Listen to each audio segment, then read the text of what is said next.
The following program may contain coarse language, violence, nudity, mature subject matter, or scenes which may not be suitable for all viewers. Viewer discretion is advised. This is the X-Zone Broadcast Network, broadcasting worldwide on broadcast affiliates and satellite program providers, including CNN Broadcast Network, Sirius Satellite Network, Star Media, Good News Radio Network, Angel Broadcast Network, Wiki Broadcast Network, and WPBN TV. For more information on the X-Zone Broadcast Network, visit us at www.xzbn.net.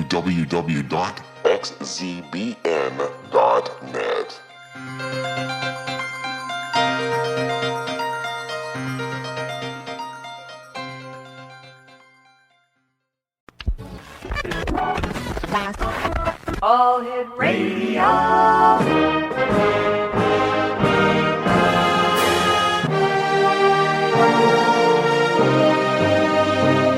Welcome to the X-Zone, a place where fact is fiction and fiction is reality. Now, here's your host, Rob McConnell.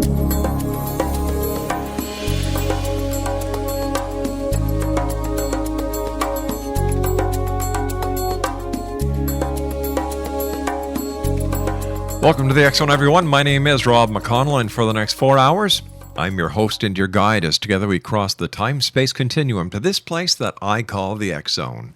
It's a place where people dare to believe and dare to be heard. It's a place where fact is fiction and fiction is reality. And the X-Zone comes to you Monday through Friday from 10 p.m. Eastern until 2 a.m. Eastern, right here on the X-Zone Broadcast Network and our fine family of broadcast affiliates, both in the terrestrial radios, that's AM, FM, cable, as well as satellite providers worldwide. Toll free, 800-610-7035. Email xzone@xzoneradiotv.com. On all social media sites, X-Zone Radio TV, and our website. You all probably know by now, but just in case you're joining us for the first time, it's xzoneradiotv.com. X-Zone Nation, my first guest tonight is Joe Augustyn, and after winning a Nissan Focus Award for writing and attending AFI on Production Fellowship, Joe spent 2 decades working in Hollywood, writing and producing movies. His first feature film, Night of the Demons, is a cult favorite, gaining more fans with each new generation of teens. Now, in 2001, he left Hollywood to move back east and writes novels. His first published in 2012 was The 9 Lives of Felicia Miller, a dark tale about a teenage girl who is a shapeshifter. His second was Dead Rain, a tale of the zombie apocalypse.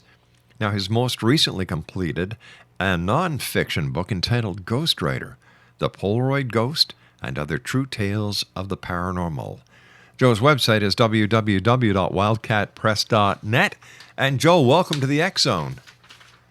Thank you. Good pleasure to be here. Tell me, where does your fascination with zombies, demons, ghosts, shapeshifters come from? It all started when I was really young. My grandmother used to tell us spooky stories, true stories of her, our past, and my family had a lot of ghost stories, and I, from the time I was about 14, I started to really take it seriously. But I've always been a horror fan, basically, and into the paranormal. I remember when I was little, probably like 7 or 8, when I first started to go to the library, and the first books I went for were books about witchcraft and other, I don't know why, it seemed more interesting than, mundane subjects. Sure. So, Tell me, have you yourself had any paranormal experiences? I've had a lot of paranormal all through my life, basically. Really? The one that actually solidified my belief took place when I was about 14 years old, and I was always a night person and stayed up late. And when it was the night in June, school had gotten out, and it was a Friday night, so I could stay up totally late, and I was up watching The Tonight Show with Johnny Carson, and I went into the kitchen and poured myself a glass of juice, and my mother had the ironing board set up in the living room to do. We had 5 kids, so she was always busy with housework. I put the glass on top of the ironing board, and I went up to go to the bathroom, and when I was halfway down the stairs, I saw the glass just tumble over as if an invisible hand had just swatted it. And I paused for a second on the stairs, and I instantly rationalized that, well, the ironing board cover must have had condensation or whatever.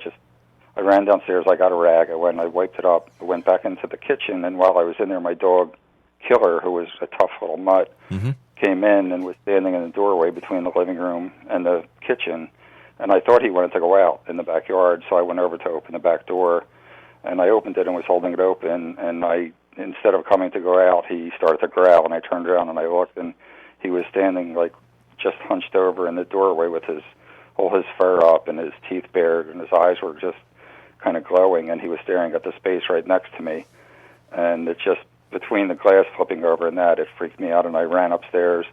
When I got to the top of the stairs, he was already up there. He had beaten me somehow on the way, and so I went downstairs and I locked up and went to bed early that night, but since then I've had a bunch of experiences.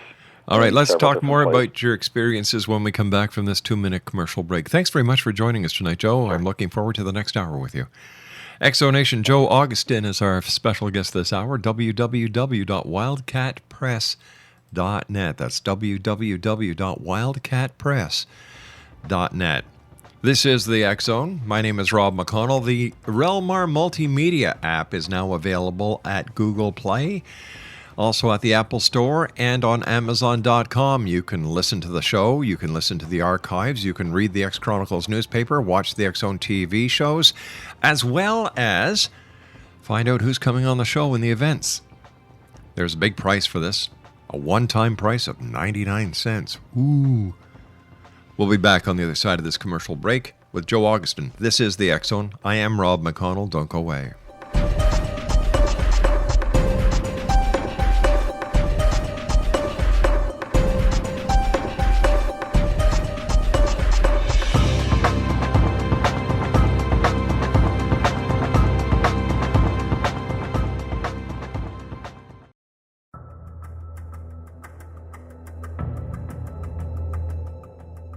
Modern Esoteric, Beyond Our Senses by Brad Olson, consummates the lifeology story about where humanity originates.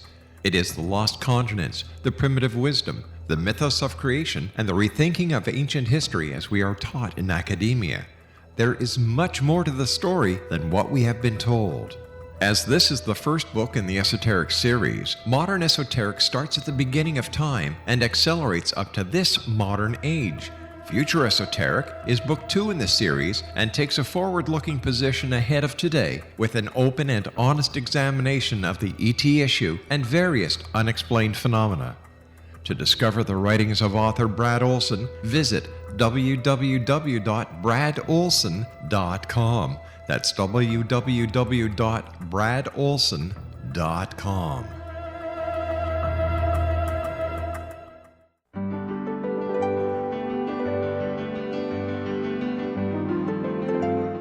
Named one of the world's greatest psychics, Elizabeth Joyce is now giving readings worldwide via Skype. Elizabeth Joyce is recognized for her clairvoyant ability to help find missing persons, her analysis of dreams, past life regression work, mediumship, and her accurate predictions. Elizabeth has been a frequent guest on the X Zone radio show with yours truly, Rob McConnell, now for several years. For an appointment with Elizabeth Joyce, call 201-934-8986 or Skype at elizabeth.joyce.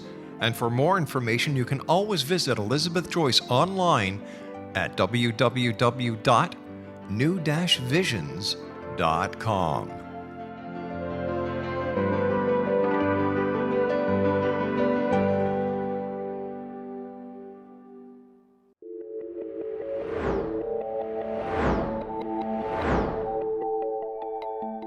Do you have a dis-ease that you would like to alleviate through a natural means? Have you been contacted by angels, ghosts, or even extraterrestrials and want to validate these experiences? Or would you simply like to speak with someone who can help you find your life's purpose? I'm Dr. Joseph Mara, and I'm offering my services free of charge for first-time clients contacting me during the month of April. These free consultations include angel card readings, guided meditations, life coaching, and energy healing. If you have always wanted to explore these types of experiences but were skeptical or simply could not afford them, then take advantage of this free special offer. Contact me through my website, aguidinglight, spelled lite.com, to schedule your consultation today. Until then, I offer you love, light, and laughter.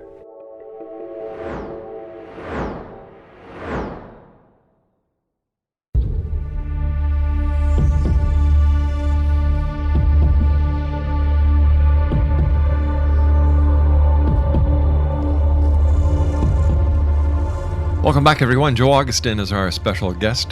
Augustyn, I should say, is our special guest. www.wildcatpress.net is his website. And Joe, why do you think, here we are in the 21st century, everybody's got high-tech gadgets up the yin-yang, and yet everybody likes to get the bejesus scared out of them. They love watching vampires. They love watching werewolves. Zombies are a big thing. How come? I think it's basically just escapism. Horror gives people a cathartic experience. It basically takes you a step beyond all the anxiety that we encounter every day, although these days it's pretty hard to compete with the real-life anxiety. Isn't it? Isn't that the truth? But I think that's the root of it, is that people basically want to get taken to a place where that is kind of abstract, so they can forget about the everyday reality and get focused on this abstract horror, and then have it resolved at the end in a way that hopefully releases their tensions that were built up during the experience. Geez, the way you describe it sounds therapeutic.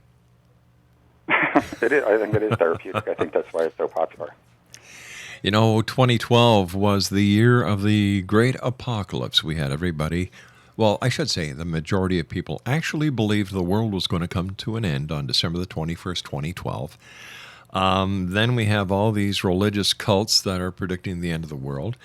The apocalypse, is this the easy way out for a lot of people?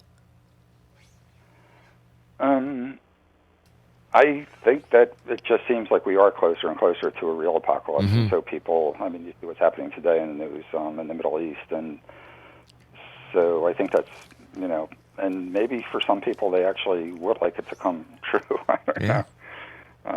They're sort of, a group death wish or something, or a chance. I think that there's a kind of curious thrill in like the whole zombie apocalypse thing. I think a lot of people would like to be involved in a zombie apocalypse where all the society breaks down and all the rules. It's, you basically are left to your own devices and your own skills and smarts to survive, basically, with the freedom to, just have an enemy that's like there's no moral attachment to dispatching the enemy, basically. So Is it the fan that dictates to the producers, or is the producer the one who dictates to the fan?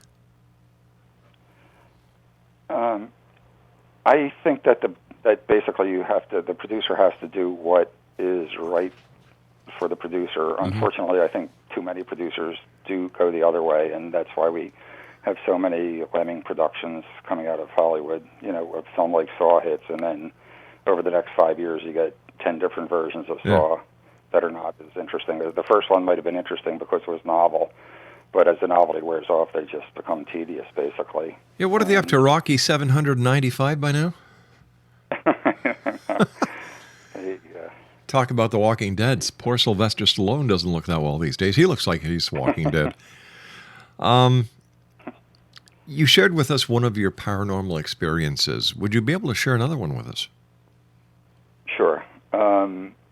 Actually, the house I live in, I've had a lot of experiences in. I found it, when I moved back from California, I lived in New Jersey for 2 years on the New Jersey shore at my brother's house. And then I was interested in moving back to Philadelphia, and I had this particular neighborhood picked out that I liked. And my brother found a house for sale in the neighborhood, and it was really cheap. It was literally about the price of a mid-range car, and which was about an eighth of what homes in the area normally would go for.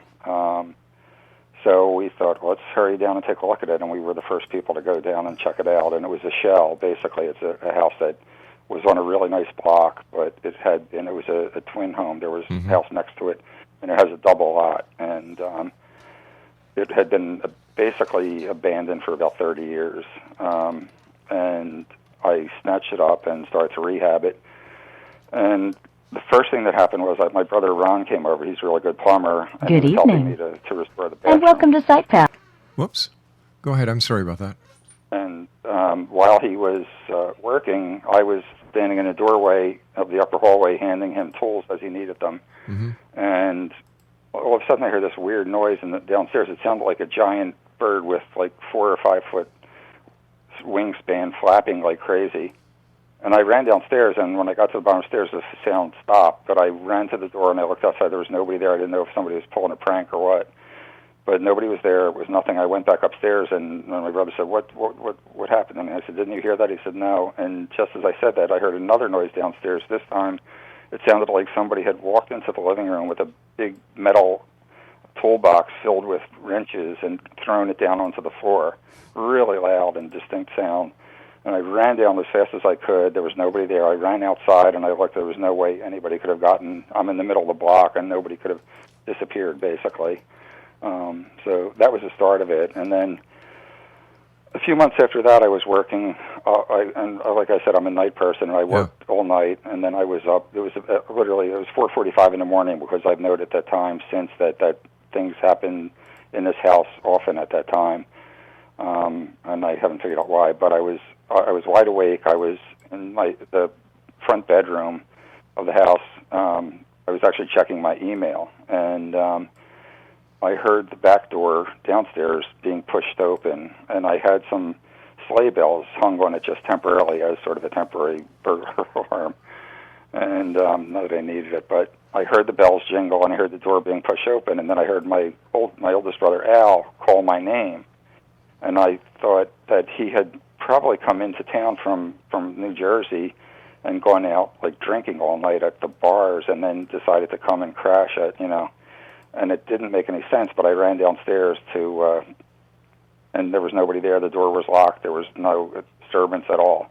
Nobody was there, but I distinctly heard it. And since then I've had several, after I took my parents in. Both of my parents were really sickly and elderly, and their neighborhood was right to go, and I took them in and took care of them for the last years of their lives. And after my mother passed, like the next day, or the next night, I should say, I was watching TV in the bedroom, in the middle bedroom, and the back bedroom was my office, and I heard a really loud metallic sound, and I didn't know what it was. I thought maybe some pots or pans or something fell down on the first floor.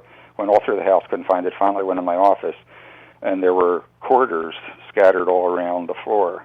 And I was wondering, how did those quarters get on the floor? And then I noticed there was a little white plastic cap from a pill thing, and I realized my mother had kept quarters in this little amber plastic vial, from prescription vial that she used for, meters and things like that. Right. Parking meters. And after she died, I found it when I was cleaning up her stuff, and I just put it in a drawer in that office, basically. So somehow it got out of that closed drawer and smashed to the floor, basically, to scatter all these coins across. Unbelievable. And then a few years later, after my father died, I was on the phone. It was about 3 o'clock in the morning. I was talking to a friend of mine in California, and all of a sudden another loud metallic banging sound. This time it was so loud that he heard it through the phone. And he said, "What is that? Did you drop a pot?" I said, "No, let me go check." And I went downstairs, and nothing there. Then I went up to the office, and I opened the door, and there was an antique metal lighting fixture that I had taken down from the ceiling, and I hadn't put back up. It had been thrown from where it was on a bureau to halfway across the floor, basically, and was lying on the floor. So those are a few of the things. And at a certain point, I talked to the woman who lives next door, who's older and has lived here in the neighborhood for at least 50 years, and I asked her if she ever heard anything strange about this house. And she said, "Well, if I were you, I would have the priest come in and bless that house." And I said, "Well, why is that?" And she explained that that the house had always been in the hands of one family, basically, from the time it was built in 1925. And there were several mysterious deaths in the house. There was a child who died mysteriously. there was one of the sons actually hung himself in the backyard from a willow tree. Oh, my Lord. And supposedly 6 months after he hung himself, the tree was hit by lightning and burned to the ground.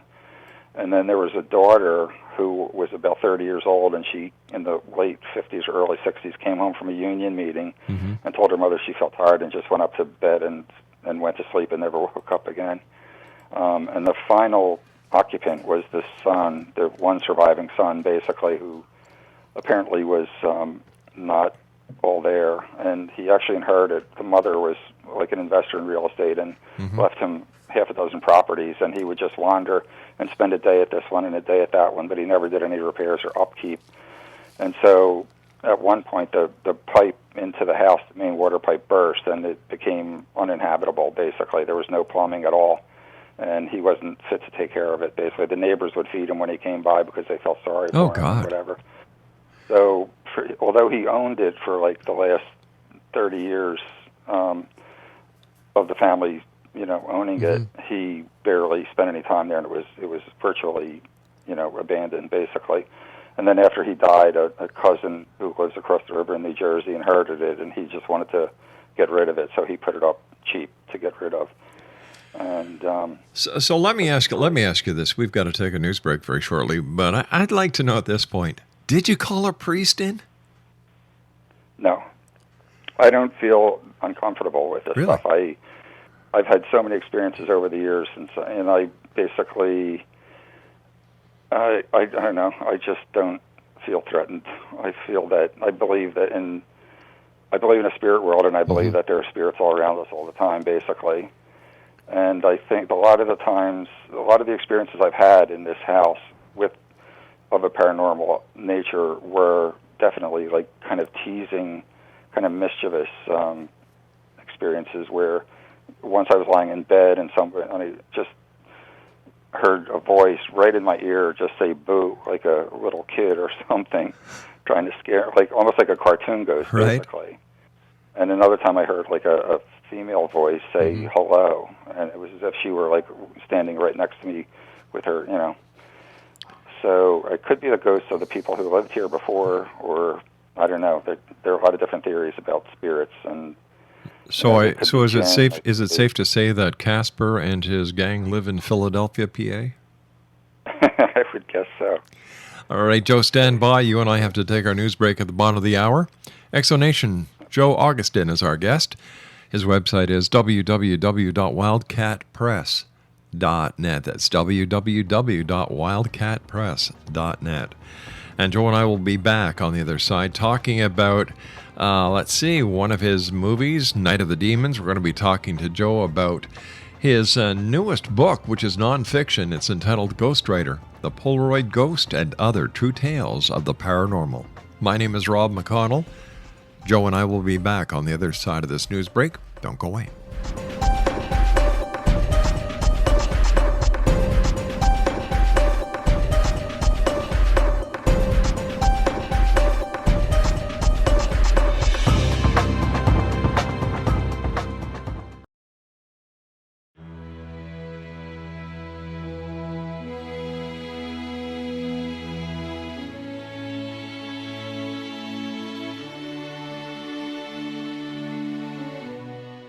My name is Rob McConnell, and I would like to tell you about a very special lady that I have the pleasure of knowing, and that's Miss Sylvia Anthony. Sylvia Anthony believes the golden years are a time to gear up and get busy, not relax and take it easy. She has faced many hardships in her 84 years, but they have made her stronger and more determined. As founder and president of Sylvia's Haven, a shelter for women and their children near Boston, Sylvia has helped transform over 1,086 lives in the past 27 years, not only with housing, but also providing direction as to where they can go to develop the earning skills they want and need to live free from difficult domestic situations.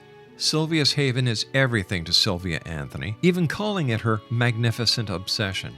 Women who qualify for the program at Sylvia's Haven receive assistance via guidance counselors to find the appropriate job opportunity. Women and their children may remain at the housing for up to 2 years.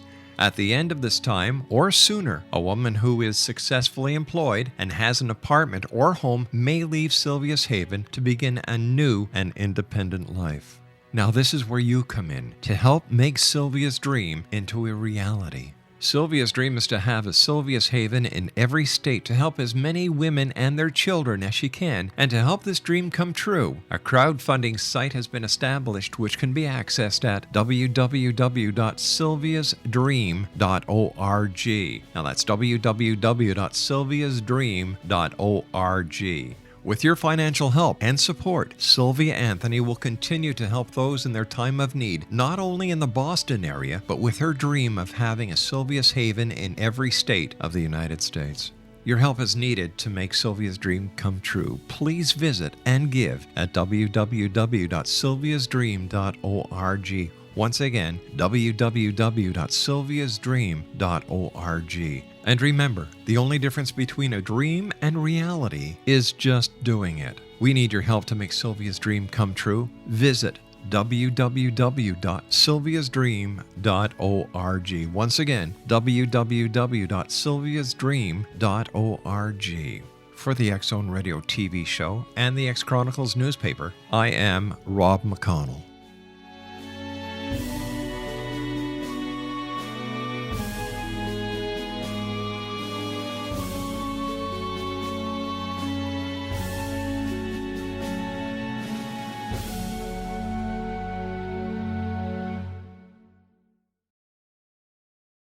The following program may contain coarse language, violence, nudity, mature subject matter, or scenes which may not be suitable for all viewers. Viewer discretion is advised.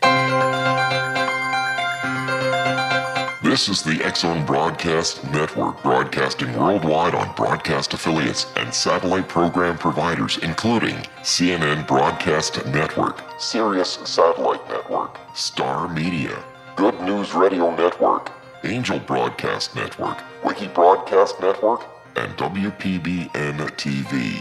For more information on the X Zone Broadcast Network, visit us at www.xzbn.net. Welcome back, everyone. Joe Augustyn is my special guest. His website is wildcatpress.net.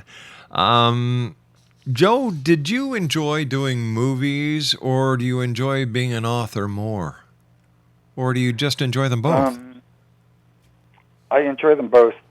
Movies are definitely more physically demanding, and that was the reason I retired from producing movies. When I did my second film as producer, which was called Night Angel, it was based on the legend of Lilith. It was so intense. I mean, we had so many locations in such a short schedule, and it was a lot of special effects and stunts and all sorts of crazy stuff. And by the time it was over, I literally had developed chronic fatigue symptom and was in bed for 6 weeks and couldn't even get out of bed. Oh, wow. So I realized at that point that it was not worth it to do independent films on a low budget, where you have, you're really fighting for every ounce of control just with circumstances. And I'm also, because I'm a night person, it's easier for me, and I'm more solitary. So writing is, I went from being a writer, producer, to just being a screenwriter for about 10 or 15 years, and then went into writing novels. When I came back here, my intention was to write novels right from the time I came back here, but I just got a few assignments still from California, long distance, and so I continued to do some screenwriting.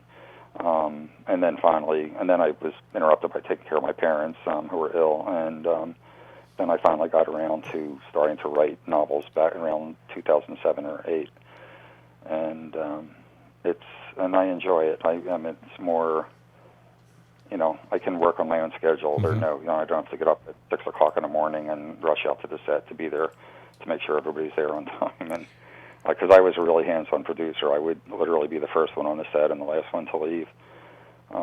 One time on Night of Demons, I had the grips told me to get lost because I actually stayed behind. I was helping to roll cable. I don't know if they felt that I was critiquing them or not, but I was just trying to help out. So, how long of a production, or how long was the actual film Night of the Demons? How long did it? Was it 45 minutes, 90 minutes, 65 minutes? No, it's a feature film about 90 minutes long. And it actually played theatrically. Really? It went out regionally. It opened in Detroit. That was the first city. And it actually, when it opened, it was the same weekend as the Last Temptation of the Christ, and that was number one on the variety charts with a per-screen average, and we were number two. And it played for about 6 weeks in Detroit, and then it opened in New York around Thanksgiving, and it played all the way through Christmas, and that was like in 70 theaters. It was doing really well. It played city by city, but it was like in a wide release in each city, so if you were in that city, it appeared to be a big movie, basically. And did really well, and then finally they took it to down south to Texas, and they got hit with a freak snowstorm, and it still did all right, but it didn't do the big numbers that it had done in the Northeast. So at that point, the producers panicked, and then they just took a really lucrative video deal and sent it to video. Wow. But it's fun to see it on the screen. I saw it like 2 years ago at a horror convention with an live audience, and it was a lot of fun. People were laughing at the right parts and, scared of the right parts. All right, so you've got a 90-minute feature. Now, how long did it actually take to produce that 90-minute feature? We shot for about 4 weeks. Wow. And it was a really good shoot. It was really easy because basically we had one location. There was one main location of a haunted house, which plays through most of the movie, and then a few other, assorted exterior locations. But we were able to plan our crew on this location. It was a fenced property, and we were totally self-contained. We had our production offices in parts of the building, and we had, we're shooting in other parts. So that made it really easy, because a big part of shooting a feature film is having to move your equipment from location to location, because that eats up a lot of time, and then when you're actually shooting, you're much more under the gun. And that's what happened on the second feature. We went from having basically one location in the first film to having 28 locations in the second one. And we had to do 28 locations in the same schedule, 24 days, basically. My Lord. So it was really insane. You see, I don't think the majority of people who go to a movie, sit down, they have no concept what's behind it. And I think that's a good thing. It is? I think more people today, like the kids especially, are more in tune.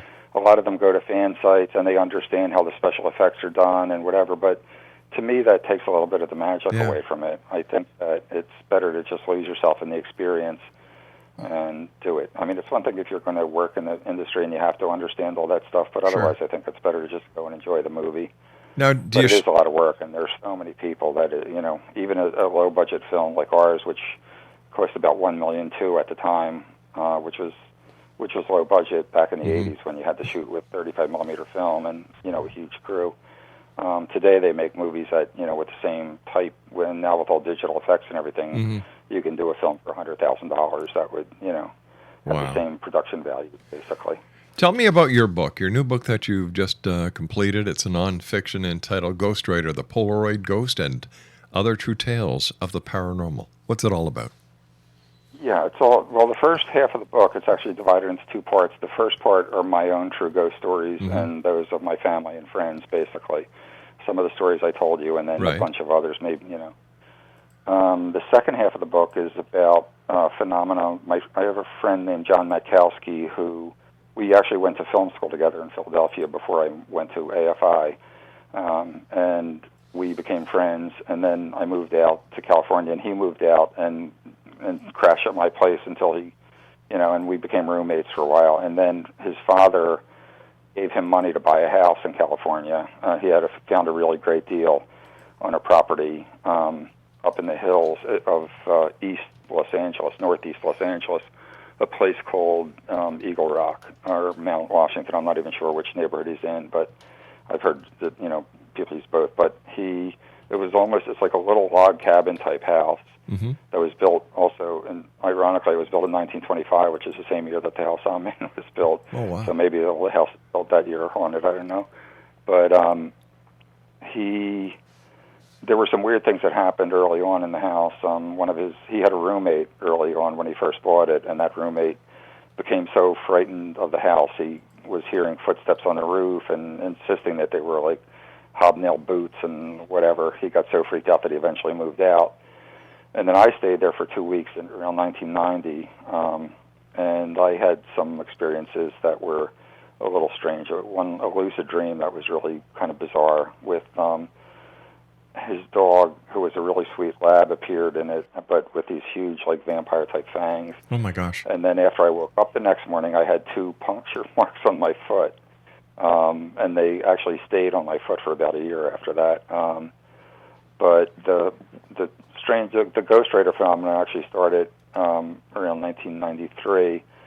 John had a new roommate, also named John Huckert, who moved in, and John Makowski was at work, and John Huckert was home. He's a screenwriter, and at the time he was a struggling screenwriter, and he was working at a desk, and he sensed something across the room. His parents had given him a Polaroid camera for Christmas, and he literally had only shot like 1 or 2 shots with it and didn't want to use it up because Polaroid was expensive. And when he told me that, I kind of found it a little shit. But then when I looked at the numbers on the film, it confirmed that he told the truth, that the same film was in there since the time he bought it. But anyway, what happened was he was sitting at his desk.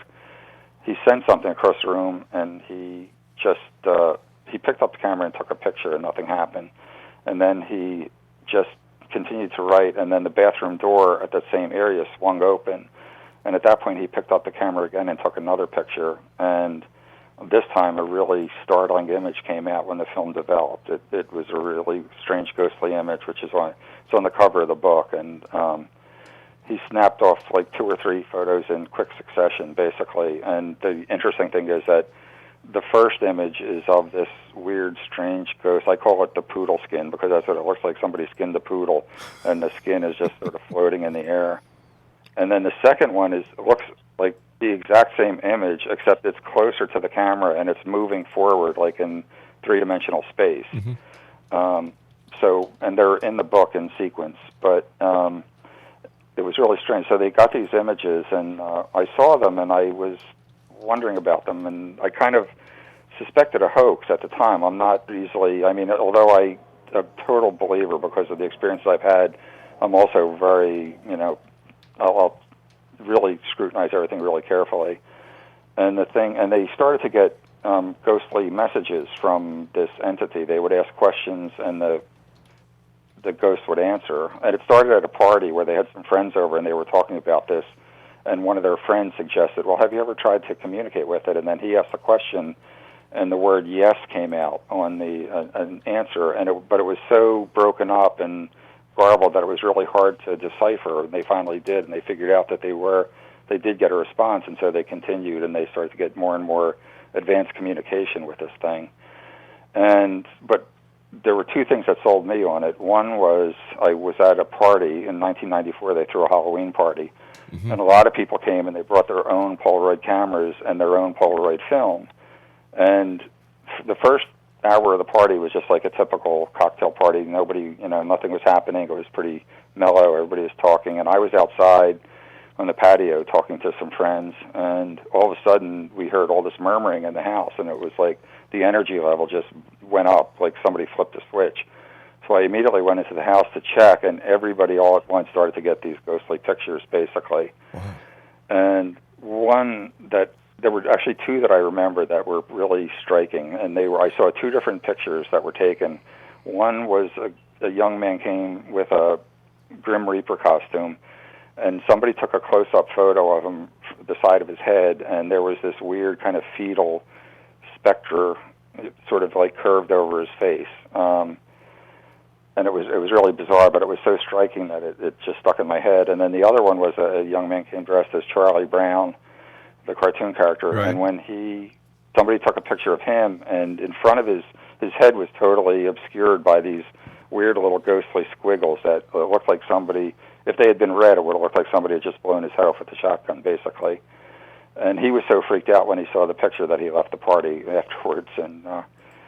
But I remembered those 2 pictures, and then about 3 or 4 years later, John approached me and asked me if I wanted to write a book about the house, because he knew I had been talking about trying to get into writing books. Right. And so I thought it was a great project, and he gave me a whole box filled with VHS tapes And back in, I think it was 93 or maybe 94, there was a TV show called Sightings. Yeah.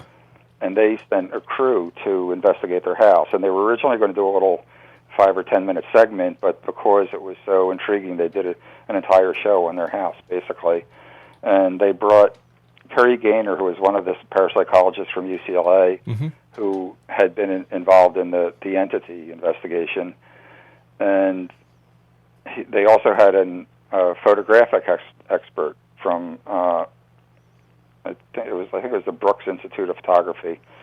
And he came with a box of Polaroid film that had been sent from Polaroid.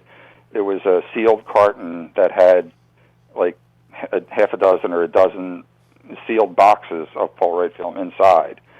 And these videos that they gave me were the raw footage that the Sightings crew shot, basically. And I saw them on one unbroken take. They pulled one of the fresh boxes out from the carton, logged the numbers, opened it up, handed it to John Makowski. He loaded it into the camera. All this took place on camera, basically, on the video. Loaded it, and they said, okay, somebody asks a question, and then there's a woman in the room asks, are you an entity that's attached to a person or a place? And John snapped the photograph, and when it came out, the words genius loci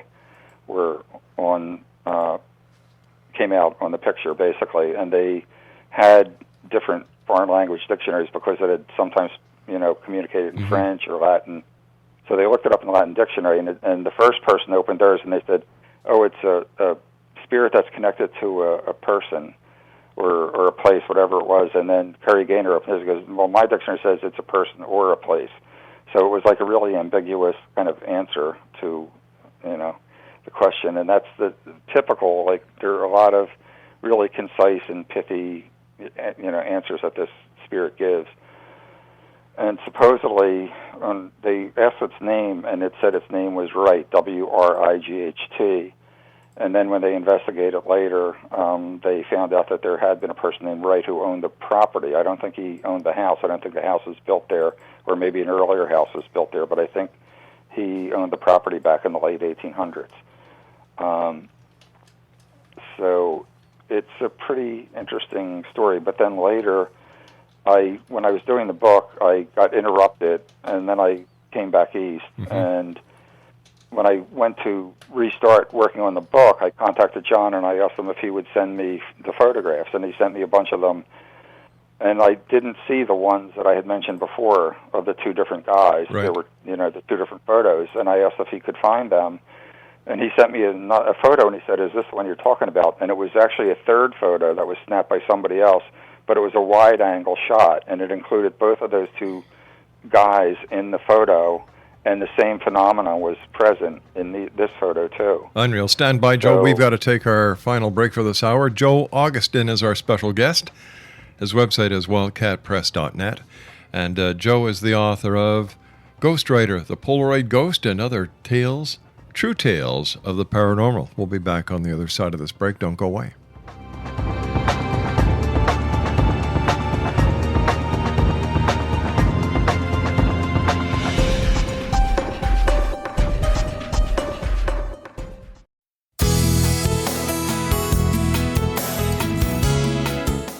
With each new extreme weather event or terrorist act, it becomes increasingly obvious that we live in uncertain and challenging times.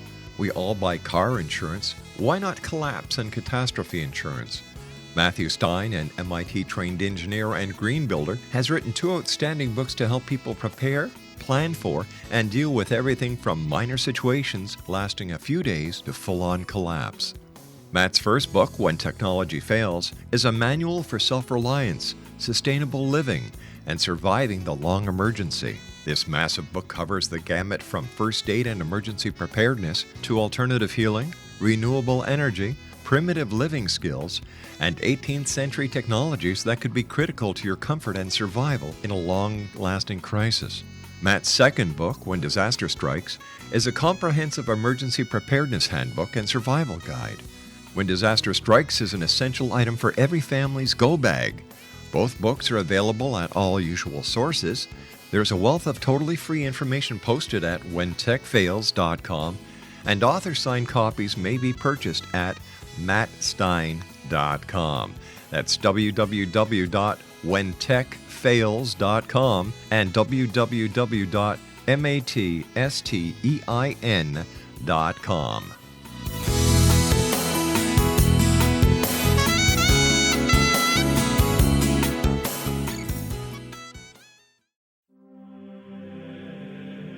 Rob McConnell here, presenting an overview for Nicholas Paul Jennings, author of a fascinating book, Amen. It presents facts revealed by Egyptologists, facts that enable us to understand why Amen is the beginning of creation of God. It provides recommendations for religious leaders of the major religions to unify their beliefs and teach the Word of God. Love one another. Amen informs people how mankind conceived God. It was the Egyptians that developed the concepts of a soul, a hereafter, and Son of God. And finally, after the worship of many gods, they conceived the belief in one universal God, the maker of all there is.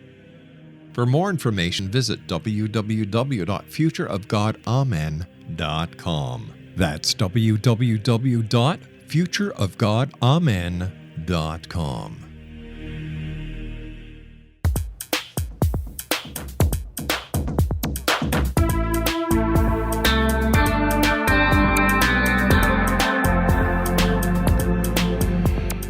All right, Joe, you've got to take us back to that story.